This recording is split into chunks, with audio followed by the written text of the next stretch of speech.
Bueno, nos damos un gusto, vamos a hablar con Diego Guelar, ustedes saben la carrera bueno, lo prolífica que ha sido la aventura diplomática de Guelar como embajador, como canciller.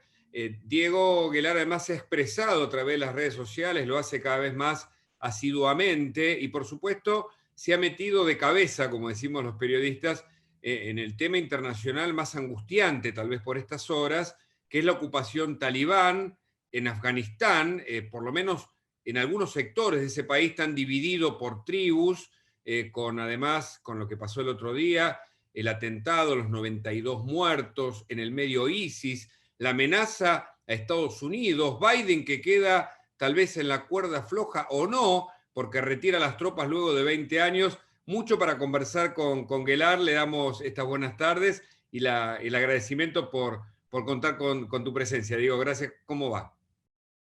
Un gusto, gracias por la invitación a este diálogo.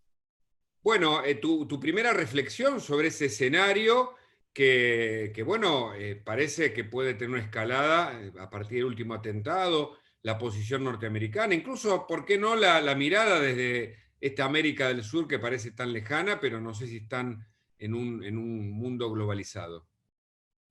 Bueno, el primer dato es que realmente Afganistán lo teníamos fuera de la mira, ¿no? O sea, recordamos el 2001, el ataque a las Torres Gemelas, el refugio de Bin Laden, la invasión norteamericana, y prácticamente estos 20 años nos pasaron como tema secundario en la agenda. Pero han pasado 20 años, son 2 guerras de Vietnam, ¿no? En términos de tiempo, y efectivamente un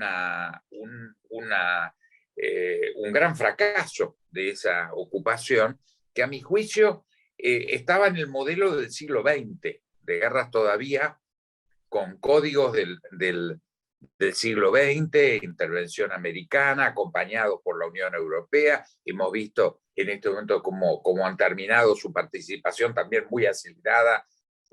Países que no los teníamos presentes que estuvieran: Francia, Inglaterra, Italia, España, Alemania, inclusive. No lo teníamos presente y ahí estaban. Y bueno, en forma muy apresurada han tenido que abandonar el territorio, y estamos en un panorama realmente muy complicado, y que lo vamos a ver, va a estar en la agenda sin lugar a duda de los próximos meses, incuestionablemente.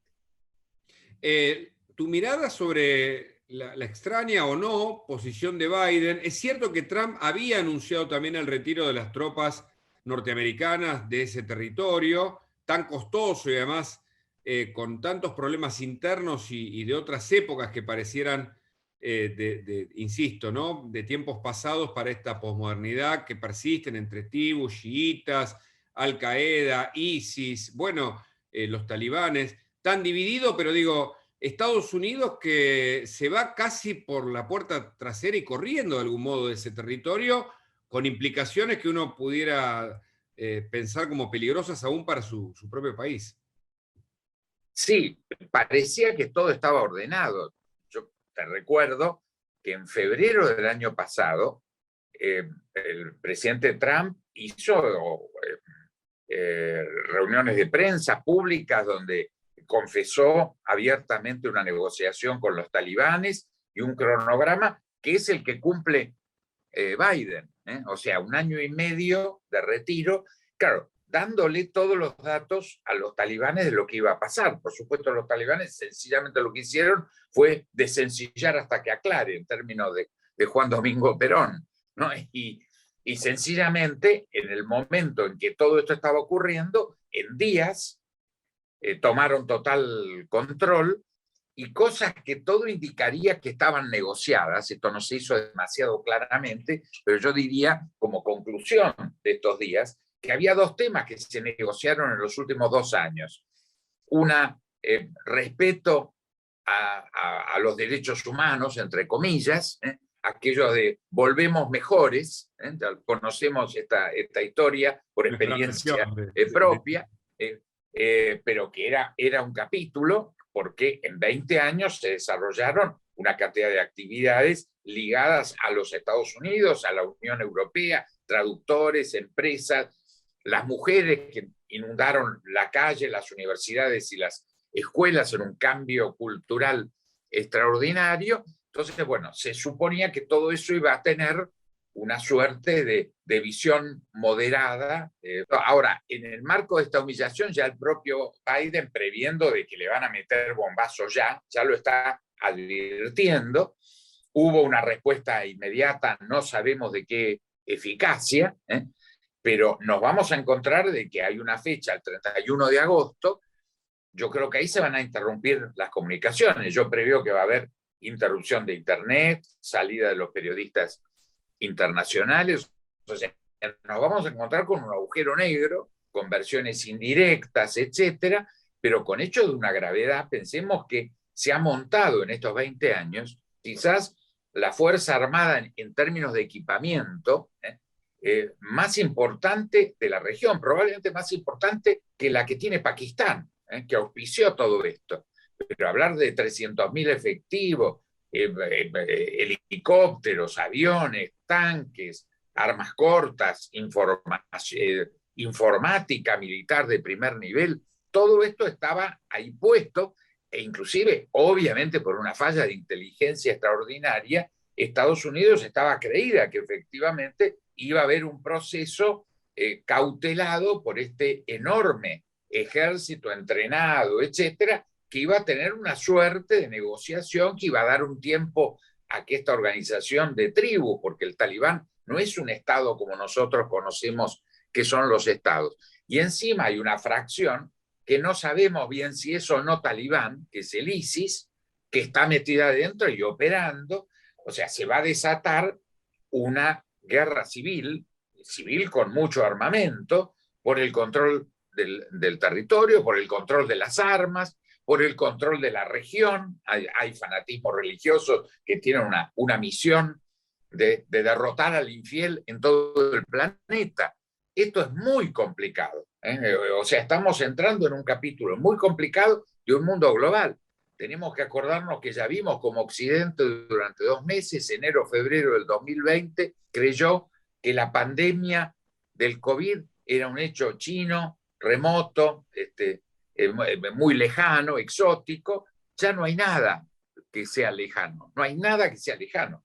Nosotros vimos terrorismo musulmán extremo 1992 y 94 en Argentina, el gran ensayo de lo que después serían las Torres Gemelas en el 2001. Lo vimos en Argentina. Por lo tanto, olvidémonos de la idea de la lejanía. Esto replantea la relación entre Estados Unidos y China, porque China tiene en Xinjiang, una provincia que es cerca del 20% de su territorio, con mayoría musulmana, donde hay todo un gran problema, donde hubo una fracción de Estado Islámico operando.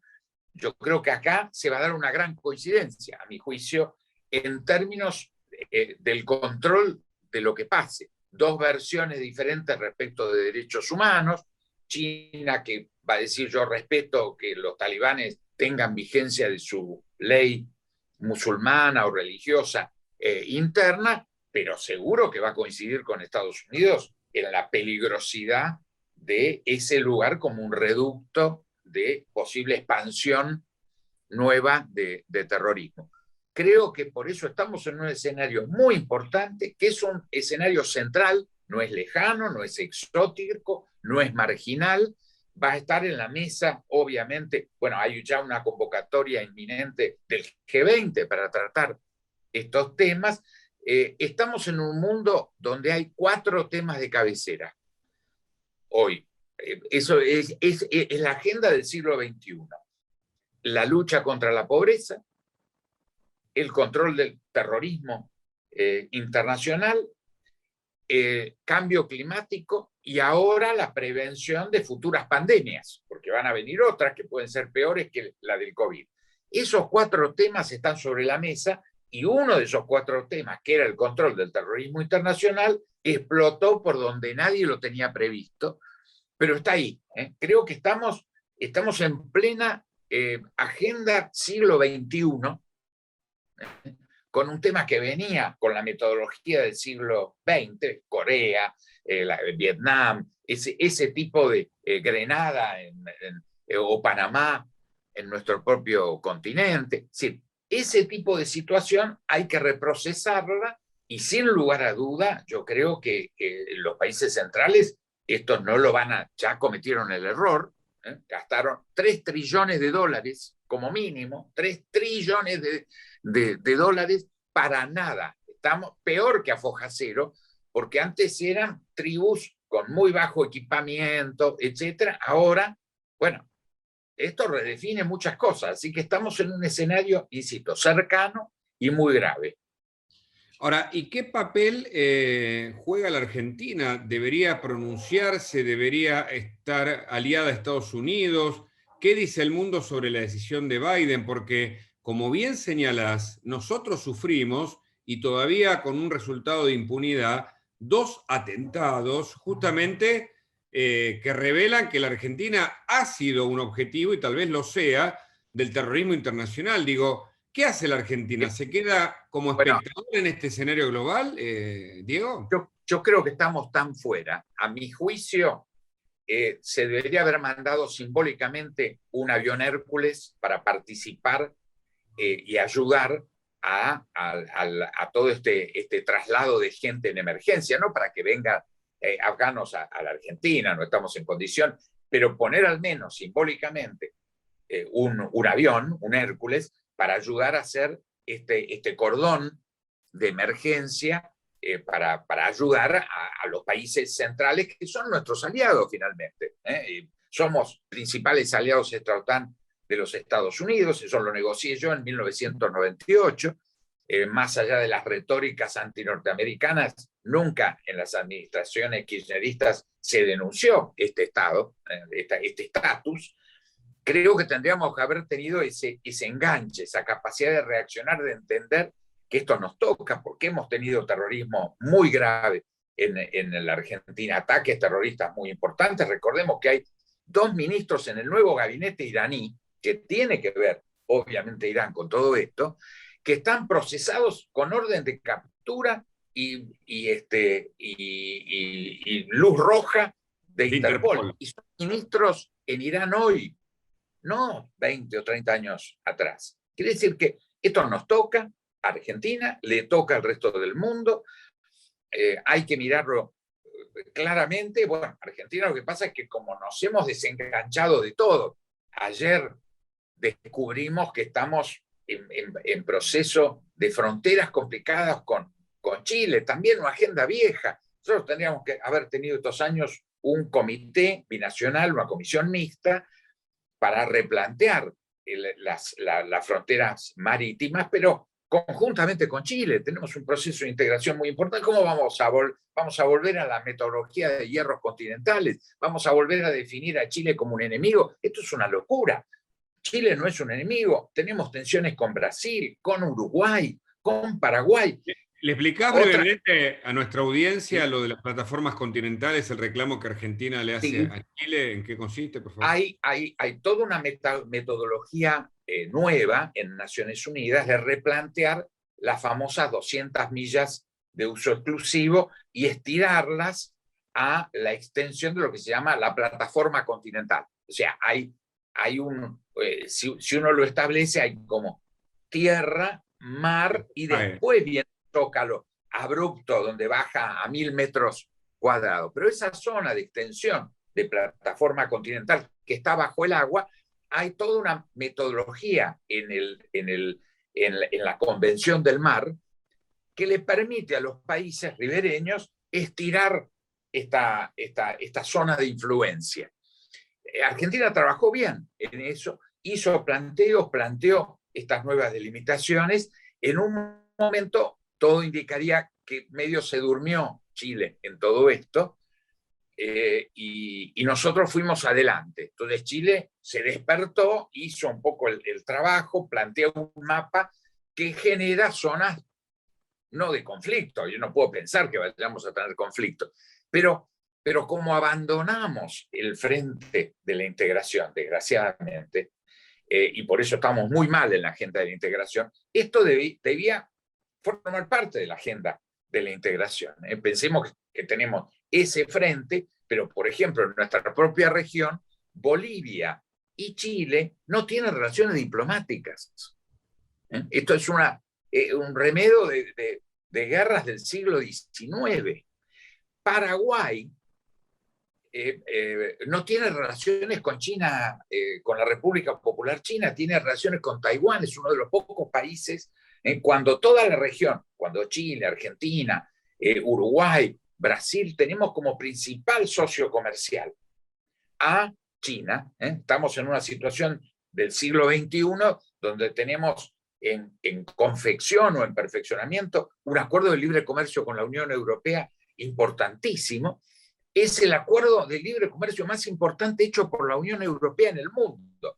No podemos decir que no es importante para nosotros, si es el más importante para Europa. Es una zona de libre comercio de 800 millones, la segunda en el mundo después del que acaba de inaugurar en noviembre pasado China, en el Pacífico, con 2.100 millones de habitantes. En este nuevo mundo de la integración en regiones muy amplias, Argentina tiene un escenario muy importante con la Unión Europea, una relación con Estados Unidos muy importante, que es aliado extra-OTAN principal Argentina desde 1998, negociación Gelar, para ponerle un título.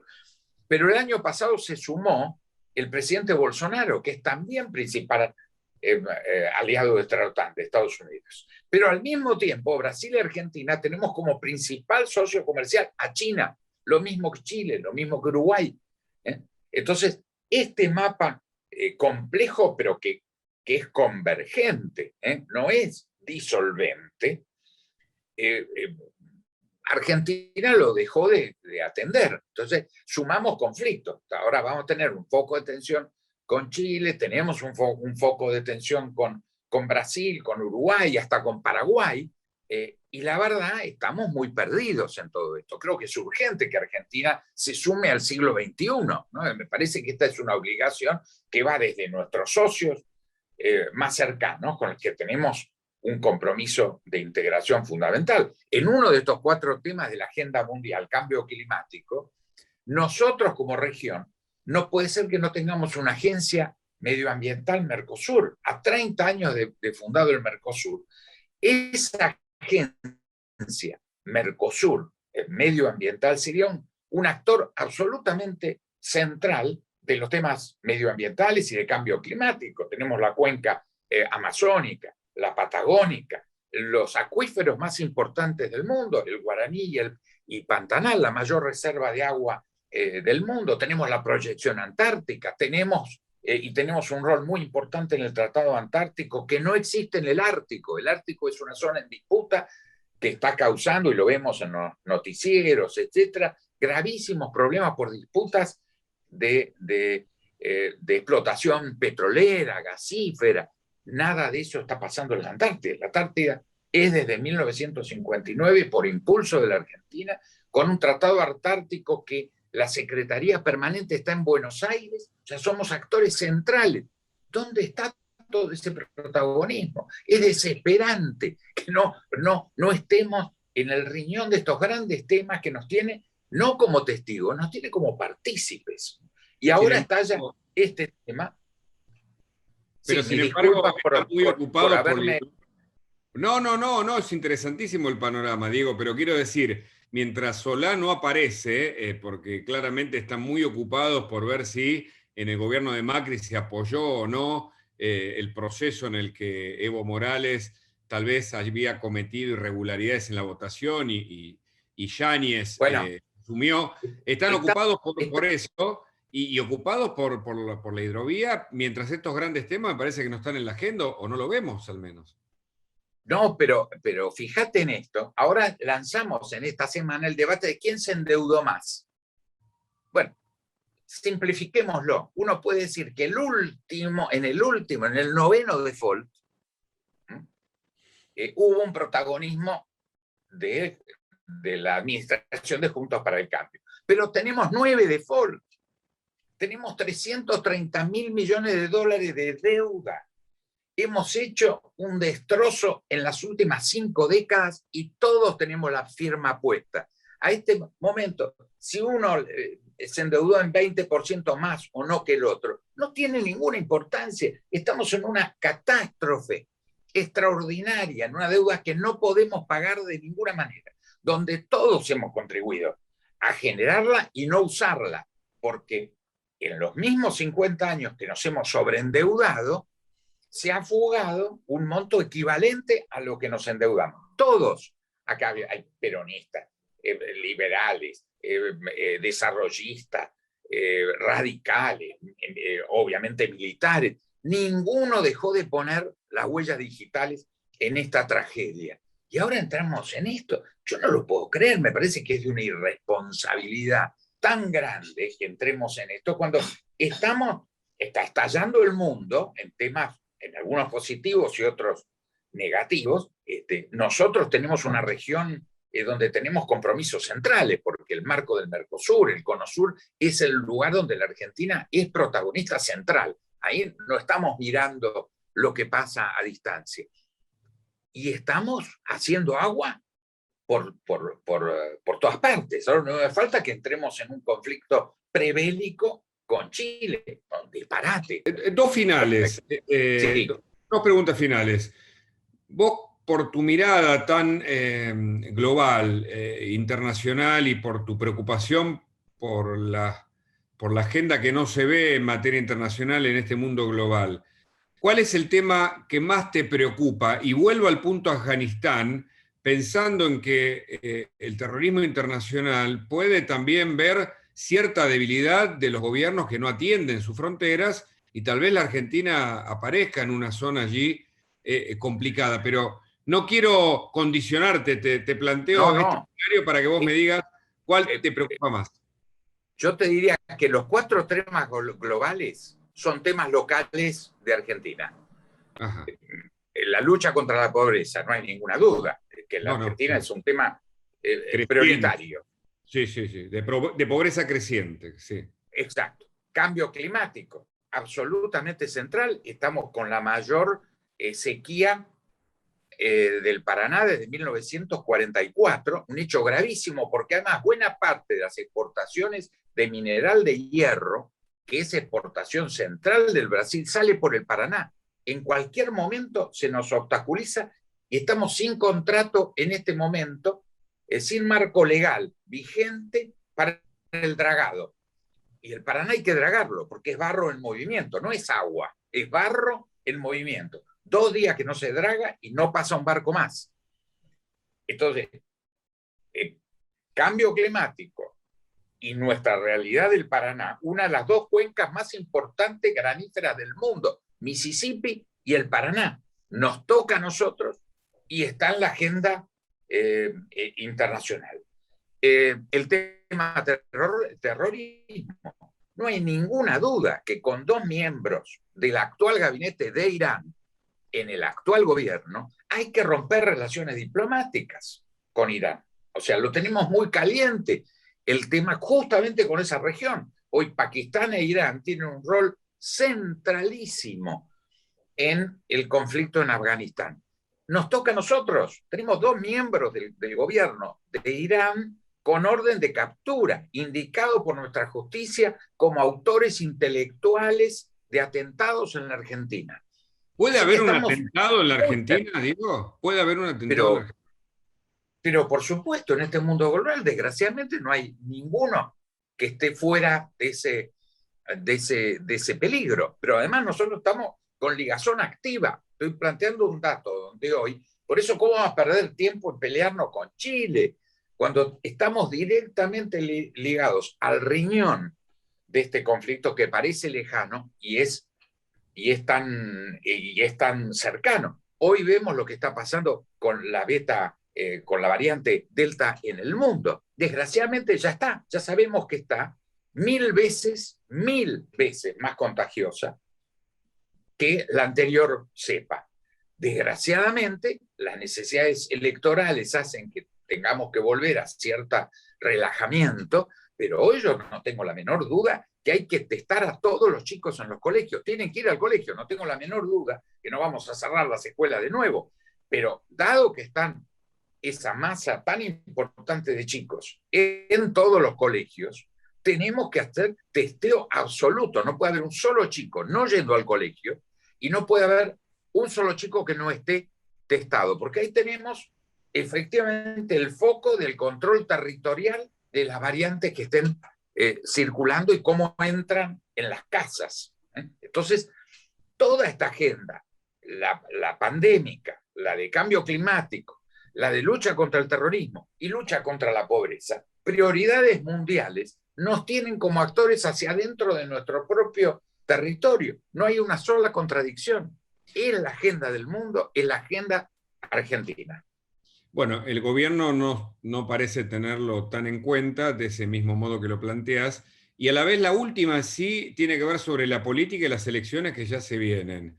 El impacto del Olivos Gate, la pobreza y otras razones que vos describías, ¿pueden marcar un cisne negro en esta elección o no? ¿O vos ves algo diferente que ocurre en las clases populares por la emergencia y por la distribución de planes o beneficencia que puede hacer el gobierno de cara a lo que, bueno, al sufragio de las PASO? Mira, no importa cuánta seda le pongamos a la mona queda. ¿Qué significa esto? En el 2019, hubo un voto castigo. Es un dato central del sistema democrático, es el voto castigo. Hay voto premio y hay voto castigo. En el 2019, ¿a quién se castigó? A Juntos para el Cambio y al presidente Macri. Eso está fuera de toda discusión. Perdió su reelección en primera vuelta. O sea, esto es un dato, no es un juicio de valor. El 14 de noviembre, pensemos toda la situación, cómo está la Argentina y cómo va a estar el 14 de noviembre. Yo no tengo la menor duda. El que va a ser castigado, igual que en el 2019 fue el gobierno, va a ser este gobierno. ¿En qué mentalidad o en qué criterio de manipuleo de encuestas puede haber otro escenario más que eso? ¿Pero qué va a ocurrir? Te lo puedo decir hoy. Me gustaría que lo hablemos el 15 o el 16. Aunque esto ocurra, esto significa que va a haber polarización, que la oposición va a ganar, prácticamente no hay chance que se alteren por los sistemas de renovación de los cargos, etcétera, que vamos a tener un gobierno mucho más débil, ya está muy débil, va a estar mucho más débil el 15 de noviembre, va a tener toda la responsabilidad por 2 años, pero va a haber perdido una elección. ¿Esto qué indica? Que tendríamos que prepararnos, en vez de pelearnos con los vecinos, pelearnos entre nosotros, etcétera, tenemos que prepararnos para un gran acuerdo, porque lo único que va a poder defender a la Argentina quebrada, en default, con una inflación incontrolable, con un drama social, con 22 millones de personas con planes, pero si sumás 22 millones de planes, 7 millones de jubilados y 5 millones de empleados públicos, tenés 34, 35 millones de argentinos que dependen del Estado sobre 45 millones. No somos viables. Este drama, que es argentino, no es del Frente de Todos o de Juntos para el Cambio. Es tuyo, es mío. Se nos está estallando la casa. No importa lo que pensemos del gobierno o de la oposición. Requiere que el 15 de noviembre, ojalá lo pudiéramos hacer hoy. Eso lo hubiéramos hecho, lo teníamos que haber hecho en el 2019, mejor. Bueno, el 15 no tenemos más remedio. Ahora, ¿y las PASO del 12, Diego? ¿Las PASO pueden ser también un preanuncio de esto o vos apostás solo a noviembre? Va a haber preanuncio, pero es preanuncio. La verdadera elección es el 14. Recordemos en el 2019, el propio Macri sacó 31 puntos y saltó a 41 o 45 días después. Es decir, es un ensayo. Van a estar todas las mentiras, los pronósticos, las encuestas truchas, todo eso van a ir a la realidad. Ahí se acabó. No importa cómo vestamos, cuántas cejas le pongamos a la mona va a estar desnudita frente a nosotros ya el 12 de septiembre. Pero el 14 es la elección. Entonces, todo lo que hagamos del 12 al 14, para lo único que nos va a servir es para, si somos racionales, es entender que tenemos que estar juntos en el país, que tenemos que estrechar los vínculos con nuestros vecinos y tener una altísima participación en esta agenda mundial que incluye el terrorismo, que es la misma. Agenda mundial y agenda argentina tienen que coincidir, pero tiene que ser el programa de unión nacional. Tiene que ser un gobierno de unidad nacional con un programa de unidad nacional que va a coincidir perfecto. Ahí nos reinstalamos en el mundo casi automáticamente. Hoy estamos mirando de espaldas al mundo y de espaldas a nosotros mismos. Esa es nuestra responsabilidad. Querido Diego, la verdad que es siempre muy, muy interesante escucharte, por no decir un placer, y lo hicimos con atención y te agradezco mucho este tiempo y la oportunidad de la conversación. Un gran abrazo, hasta la próxima. Un gran gusto y a disposición, por supuesto, tuya. Gracias, Diego, hasta luego.